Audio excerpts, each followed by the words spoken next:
हरियाणा में लोकसभा और विधानसभा चुनाव एक साथ हो सकते हैं और इस बात की चर्चा लगातार हो रही है। दरअसल सबसे पहले सत्ताधारी पार्टी बीजेपी और उसकी गठबंधन सहयोगी जननायक जनता पार्टी ने ऐसा संकेत दिया कि दोनों चुनाव एक साथ हो सकते हैं। बता दें, इसी साल अप्रैल के महीने में डिप्टी सीएम दुष्यंत चौटाला से जब लोकसभा और विधानसभा चुनाव एक साथ करवाने को लेकर सवाल किया गया तो उन्होंने कहा था कि हम इसके लिए तैयार हैं। दुष्यंत चौटाला ने कहा था कि लोकसभा चुनाव के कुछ महीने बाद ही हरियाणा में विधानसभा चुनाव होते हैं। ऐसे में कुछ महीनों के अंतराल पर अलग अलग दो चुनाव करवाने से राज्य और केंद्र सरकार पर भी आर्थिक बोझ पड़ता है। उन्होंने ये भी कहा था कि चुनाव करवाने में समय तो लगता ही है, साथ ही अलग से अधिकारियों की तैनाती में भी समय खराब होता है। उनका कहना था कि अगर ये दोनों चुनाव एक साथ होते हैं तो समय और पैसे दोनों की बचत हो सकती है।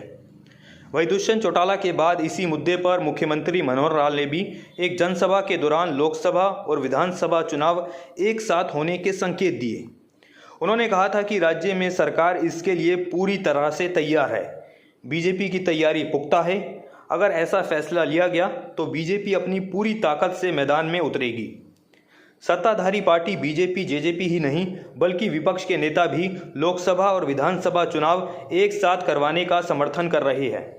कांग्रेस पार्टी के प्रवक्ता केवल ढींगरा ने कहा कि अगर लोकसभा और विधानसभा चुनाव एक साथ होते भी है तो कांग्रेस पार्टी इसके लिए तैयार है, और ऐसा ही कुछ इनेलो नेता अभय सिंह चौटाला ने भी कहा था।